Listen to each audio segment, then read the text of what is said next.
Hello दोस्तों, आपके अपने YouTube channel math science academy में आप सभी लोगों का स्वागत है। हम लोग सिंपल इंटरेस्ट पढ़ रहे थे। क्या? सिंपल इंटरेस्ट यानी साधारण ब्याज। इस सिंपल इंटरेस्ट में हम लोग क्या कर चुके थे? 6 तरह के या 7 तरह के टाइप कर चुके थे। आज हमारा क्या है? टाइप नंबर 8 यानी टाइप हमारा आज 8वां टाइप है। इस 8वें टाइप में क्या है? देखिए, सबसे अच्छा टाइप है। इस टाइप के प्रश्न हमेशा क्वेश्चन क्या होता है, पेपर में बन जाते हैं। अब इस टाइप में क्या है? इस टाइप को आप लिख लेंगे कि जब धन T1 वर्ष में अपने का N1 गुना और T2 वर्ष में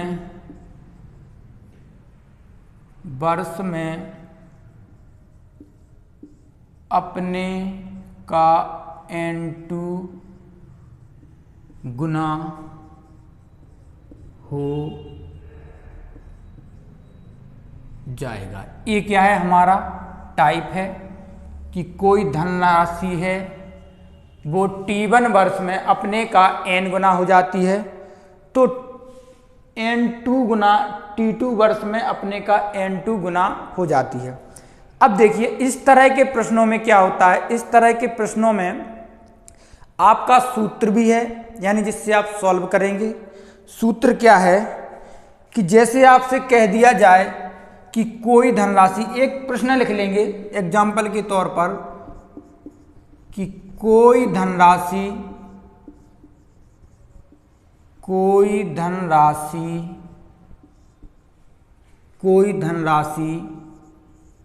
20 वर्षों में अपने का 2 गुना हो जाती है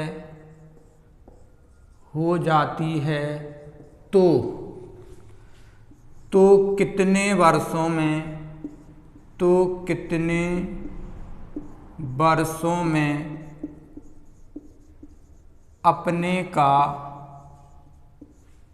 अपने का 4 गुना हो जाएगी। यानी आपकी कोई धनराशि है वो 20 वर्षों में अपने का 2 गुना हो जाती है, तो कितने वर्षों में ये धनराशि अपने का 4 गुना हो जाएगी। इस तरह के आपके जो प्रश्न हैं उन्हें किस तरह से आप सॉल्व करेंगे, इसके मैं आपको बताऊंगा 2 टाइप।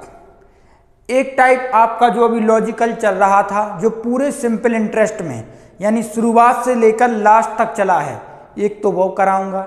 और एक इसका होता है सूत्र, जो किताबों में दिया रहता है। कुछ लोग उसी से सॉल्व कराते हैं, हम कराते हैं लॉजिकल तरीके से। आपको समझ में आएगा, एक बार समझ में आ जाएगा, आप जिंदगी भर कभी भी भूलने वाले नहीं हैं कि अगर कोई धनराशि 20 वर्ष में N1 गुना हो रही है तो कितने वर्षों में N2 गुना हो जाएगी। बिल्कुल सरल सा मेथड है। अब यहाँ देखेंगे, बिल्कुल ध्यान से देखेंगे, मेथड कहीं भी जाना नहीं है, पूरा मेथड देख के जाएंगे, पूरा सीख के जाएंगे, ठीक है। अब जैसे आपसे कह रहा है कि कोई धनराशि 20 वर्षों में अपने का 2 गुना हो जाती है। हम मानते थे क्या? मूलधन कितना है? 1 से कितना हो रहा है? अमाउंट यानी 2 गुना हो रहा है। 2 गुना हो रहा है, यानी एक धनराशि पर 1 मिल रहा है ब्याज। कितने वर्षों में हो रहा है? 20 वर्ष में।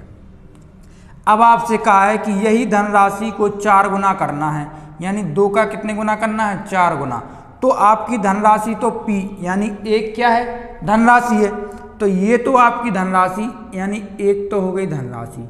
अब हमें करना है अमाउंट 4 गुना, तो 3 क्या मिलेगा? ब्याज। 3 क्या मिलेगा? ब्याज। तो इस पर 3 क्या हो गया? ब्याज। अब देखिए, ऊपर ब्याज 1 है और नीचे ब्याज 3 हो गया है, यानी ब्याज में कितने का गुणा हुआ है कि ऊपर से नीचे 3 हो गया है, यानी 3 का यहाँ गुणा हुआ है।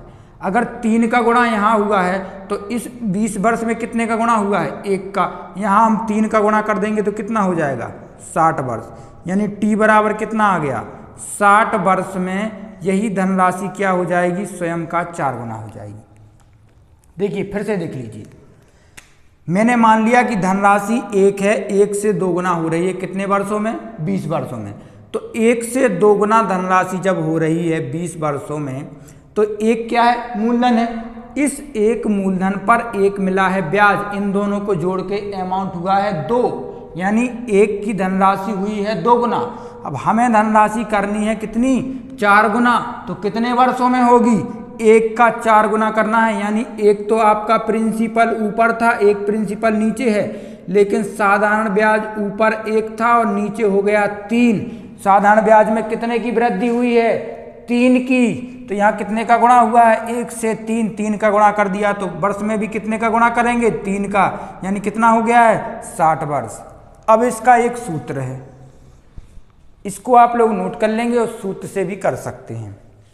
देखिए सूत्र क्या है कि t1 वर्षों में कोई धनराशि होती है n1 माइनस 1, यानी n1 माइनस 1, यानी प्रथम n।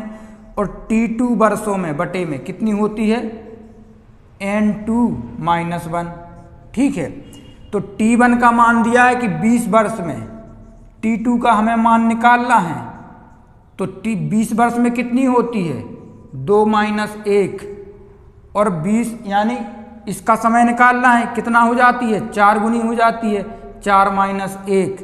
अब इसे हम सॉल्व कर देंगे, इसे हम क्या कर देंगे? सॉल्व कर देंगे। यहाँ ऊपर क्या बचा? यहाँ बचा 20 बटे t2 बराबर 2 में से 1 गया, क्या बचा? 1। नीचे क्या बचा? 3। इसका 3 गुणा कर देंगे, कितना आ गया? t2 बराबर 60 वर्ष। मैं आपसे कहूँगा कि ज़्यादा बेटर तरीका मुझे ये लगता है, इसी से आप लोग सॉल्व करिएगा। देखिए ये तरीका हर चीज़ में आपका अप्लाई हो जाएगा। अब यहाँ आपसे अगर रेट पूछे तो आप रेट भी निकाल सकते हैं, किसी भी तरीके का, ऊपर से भी रेट निकाल सकते हैं, नीचे की भी रेट निकाल सकते हैं। तो किसी भी तरीके को सॉल्व करने के लिए हम वो तरीका देखते हैं जो हर चीज़ में अप्लाई हो जाए।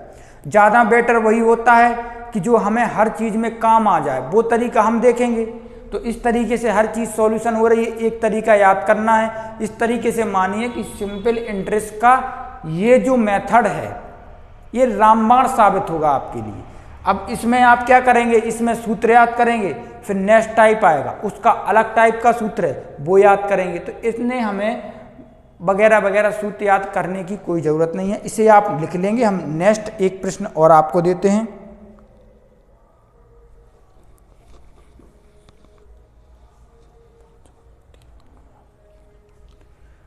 अब इसी को आप एक प्रश्न और लिख लेंगे कि कोई धनराशि है, ठीक है, कोई धनराशि है वो 5 वर्ष में 3 गुनी हो जाती है। 5 वर्ष में 3 गुनी हो जाती है। कितने गुना हो जाती है? 3 गुना हो जाती है। तो कितने वर्षों में अपने का 5 गुनी हो जाएगी? कितना हो जाएगी? अपने का 5 गुना हो जाएगी। इसी मेथड से करिएगा, जिसको सूत्र लगाना है वो सूत्र से कर सकता है। मैं तो आपसे यही कहूँगा कि जितना भी हो सके डियर, सूत्र ना लगाइएगा, याद कर लीजिएगा। सूत्र याद कर सको तो याद कर सकते हो, याद करने में बुराई नहीं है, लेकिन हर चीज़ में हर चीज़ का सूत्र लगाएंगे तो फिर दिक्कत हो जाएगी। कितने सूत्र याद करोगे? बहुत से टॉपिक्स हैं, हर चीज़ के लिए सूत्र अप्लाई करना जरूरी नहीं है। अब देखिए जैसे इसे करेंगे हम सिंपल तरीके से कि 5 वर्ष में कितना हो रहा है? 3 गुना, यानी एक मूलधन कितना हो रहा है? अमाउंट बन के 3 गुना। हमें करना क्या है? इसी को हमें करना है 5 गुना। ठीक है, तो 1 का 3 गुना कितने में हो रहा है? 5 वर्ष में, यानी 5 ईयर में। ठीक है, तो एक तो मिल रहा है अमाउंट, एक अमाउंट पर 2 ब्याज मिल रहा है, दोनों जुड़ के कितना हो रहा है? 3। और नीचे भी 1 पर कितना जुड़ रहा है? 4 जुड़ रहा है। 1 में 4 साधारण ब्याज जुड़ रहा है, तो मूलधन टोटल अमाउंट 5 हो रहा है। ये धनराशि हुई है आपकी 2 वर्ष में, ये 5 वर्ष में 2 गुना हुई है, यानी आपका 5 वर्ष में साधारण ब्याज कितना मिला है? 2, और कितने 2 का क्या हो गया है, अब मुझे नहीं पता कितने वर्ष में 4 गुना हो गया है, यानी ऊपर से 2 से 4 होने में क्या करना होगा, 2 का गुणा करना होगा। तो 2 का गुणा हम यहाँ कर देंगे, कितना हो जाएगा 5 गुणे 2 यानी 10 वर्ष। 10 वर्ष में कितना हो जाएगा 5 गुना हो जाएगा। कितना सरल है।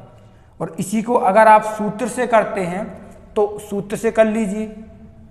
सूत्र से कैसे करेंगे, n1 या t1 आपको दिया है कितना 5, निकालना क्या है t2, क्या करेंगे 3, यानी पहले में से 3 माइनस 1 बटे में क्या करेंगे 5, 5 माइनस 1 यानी कितना हो गया 5 बटे t2 बराबर 2 बटे कितना हो गया 4, इसे काट दिया कितना बचा 1 बटे 2, 2 का इसमें गुणा कर दिया तो t2 बराबर कितना आ गया 10 वर्ष।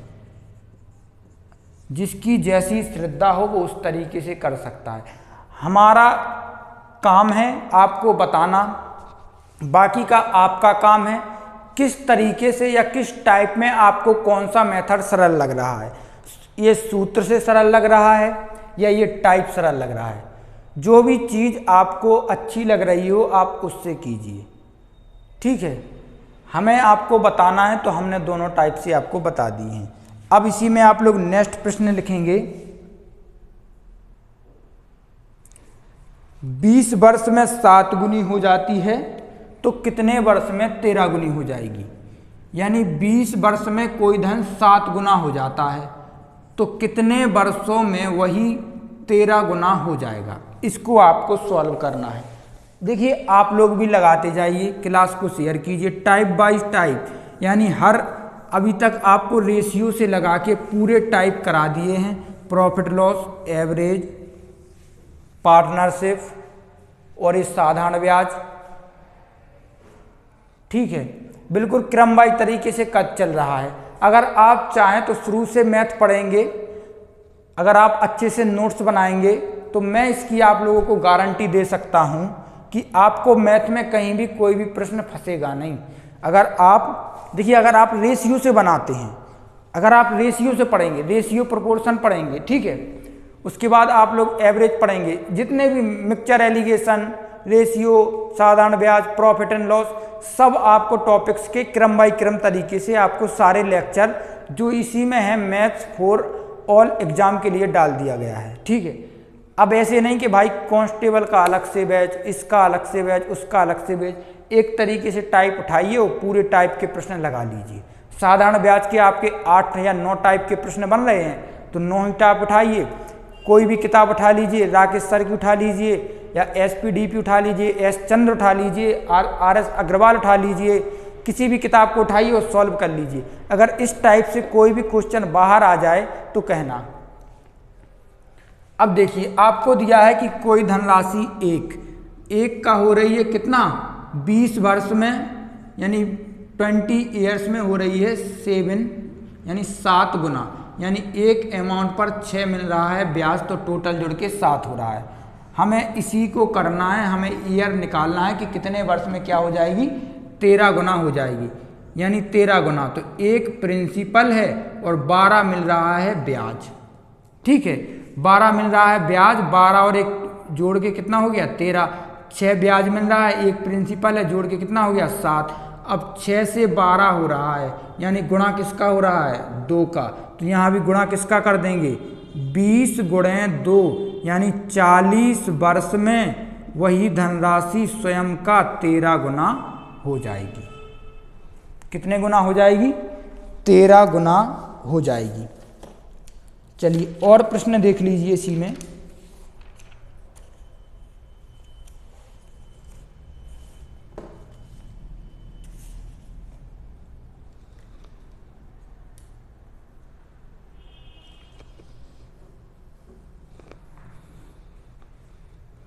इसी में एक प्रश्न और देख लें।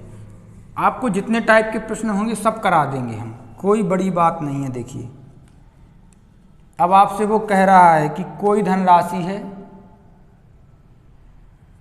वो 10 वर्ष में हो रही है 2 गुनी,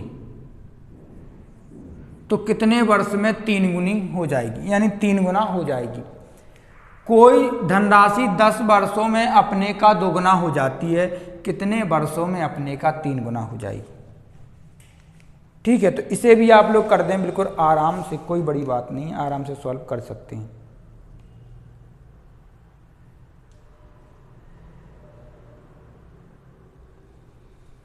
इसे आप लोग कर दें। देखिए, आप लोगों को थोड़ा विश्वास बनाना होगा, ठीक है, तो विश्वास बनाएंगे तभी हो सकता है। ये नहीं होगा कि ये नहीं पढ़ा पाएंगे या होगा नहीं, तो ये आपको अपने मन से वहम निकालना है। देखिए, ज्ञान कहीं से भी मिले उसे प्राप्त करना चाहिए, ये आप ही के लिए है, सब आपको ज्ञान प्राप्त करना है और आप लोग करेंगे। ठीक है, तो इस प्रश्न को सॉल्व करें।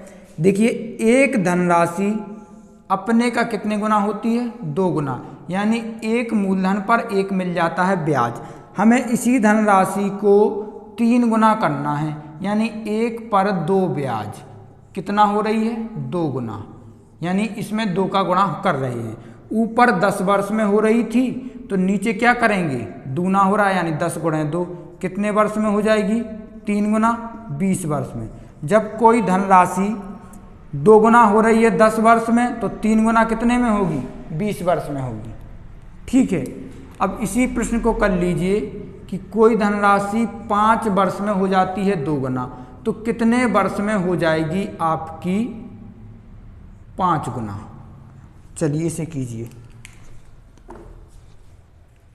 अब ये टाइप आपका बिल्कुल सिंपल सा टाइप है, कहीं दिक्कत आए तो बताना। अब ऐसे ऐसे प्रश्न हैं, बिल्कुल साधारण से प्रश्न हैं। 16 मिनट या 17-20 मिनट में अगर आप एक टाइप सीख सकते हो तो इसमें कौन सी बुराई है, हमें बताइए। देखिए, तो कोई धनराशि कितनी हो रही है? अपने का, यानी 1 का 2 गुना हो रही है, यानी एक मूलधन पर एक मिल रहा है ब्याज। कितने वर्ष में? 5 वर्ष में। और इसी को हमें करना है 5 गुना, यानी 1 पर क्या मिल रहा है? 4 मिल रहा है ब्याज। 1 से कितना हो रहा है? 4, यानी 1 से बनाना है 4, तो किसका गुणा कर देंगे? 4 का। तो 5 में भी किसका गुणा कर देंगे? 4 का। कितने वर्ष में हो जाएगी? 20 वर्ष में। ये आ गया आंसर। किसी को कहीं दिक्कत तो बताइए, आप लोग आराम से कर सकते हो। चलिए, ये आप लोगों ने नोट कर लिया होगा। चलिए, एक लास्ट प्रश्न और इसी पर। अब देखिए, कोई धनराशि है, मान लीजिए कि ये 8 वर्ष में हो रही है आपकी 3 गुना, तो कितने वर्षों में स्वयं का 8 गुना हो जाएगी? 8 वर्षों में अपने का 3 गुना हो रही है, तो कितने वर्षों में अपने का 8 गुना हो जाएगी? अब इसको आप सॉल्व करें। देखिए, धनराशि क्या है? 1 मान लिया मैंने, 1 से हो रही है 3 गुना, कितने वर्षों में? 8 वर्षों में, यानी 1 पर मिल रहा है हमें ब्याज कितना? 2। ठीक है, तो इसी पर हमें करना है इसको कितने गुना? 8 गुना, यानी 1 पर हमें करना है इसको आप 7 गुना कर लीजिए, सही रहेगा। ठीक है, ये 7 गुना हो रही है, यानी 1 पर हमें क्या मिल रहा है? 6 ब्याज मिल रहा है। 1 पर क्या मिल रहा है? 6 ब्याज मिल रहा है। ऊपर कितना मिल रहा है? 2, नीचे 6, यानी 2 को हमें 6 बनाना है। कैसे बनेगा? 3 का गुणा करके। तो ऊपर 2 का गुणा किया, इतना आया। नीचे हमने 3 का गुणा किया, कितना आ गया? 8 गुणे 3, 8 दिया, कितना हो गया? 24 वर्ष, यानी 24 वर्ष में स्वयं का कितना हो जाएगी? 7 गुना हो जाएगी। अब इससे पहले मैंने आपको n गुना वाले क्वेश्चन कराए थे।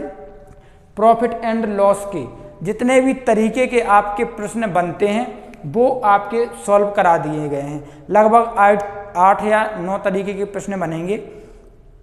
कल क्या करेंगे हम लोग कि कल जो आपके विविध तरीके के प्रश्न बनते हैं, यानी जो सब तरीके के प्रश्नों को मिलाकर जो आपके प्रश्न बनते हैं हम उन्हें सॉल्व करेंगे। जैसे विविध प्रकार के जो मिसलेनियस प्रश्न बन जाते हैं, वैसे सिंपल इंटरेस्ट में मिसलेनियस और चक्रवृद्धि ब्याज में मिसलेनियस नहीं होते। जो हमारा चक्रवृद्धि ब्याज होता है, क्योंकि इनमें अगर मिसलेनियस प्रश्न दे देंगे तो बहुत कैलकुलेटिव तो ये वैसे ही होते हैं, और मिसलेनियस प्रश्न भी जोड़ देंगे तो बहुत ही कैलकुलेटिव हो जाएंगे। तो यहाँ तक के लिए आप जिसको सिंपल इंटरेस्ट नहीं आता है तो अच्छे तरीके से पढ़िएगा, सिंपल इंटरेस्ट नहीं आए तो कहना। एक टाइप से लगा के आपके 9 टाइप तक करा दिए हैं, ये 8वां टाइप है। कल जितने भी बनेंगे वो हम 9वां टाइप बना के उसको आपको सॉल्यूशन करा देंगे। अब पहले टाइप से जिसको नहीं आता है उसके लिए है, जिसको आता है उसके लिए नहीं है। अगर जिसको आता है उसको इसमें से प्रश्न देखना है, अब उसको आता ही है तो नहीं मिल रहा है। अगर कोई टाइप इसमें से सरल लगे तो वो अपने टाइप जिस तरीके से वो सॉल्व करता है उसमें से एक आध इसमें से अपने में ऐड कर ले, ठीक है। जिसको नहीं आता है उसके लिए बेहतरीन तरीके से है ये। अब इससे सरल तरीके से कोई सिखा दे तो उससे सीख लीजिए, वरना ये है ही। तो मिलते हैं नेक्स्ट क्लास में, हमारे साथ बने रहिए और क्लास को शेयर करते रहिए। जब तक के लिए थैंक यू, जय हिंद, जय भारत। मिलते हैं नेक्स्ट क्लास में नए तरीकों के साथ, नए ट्रिक्स के साथ।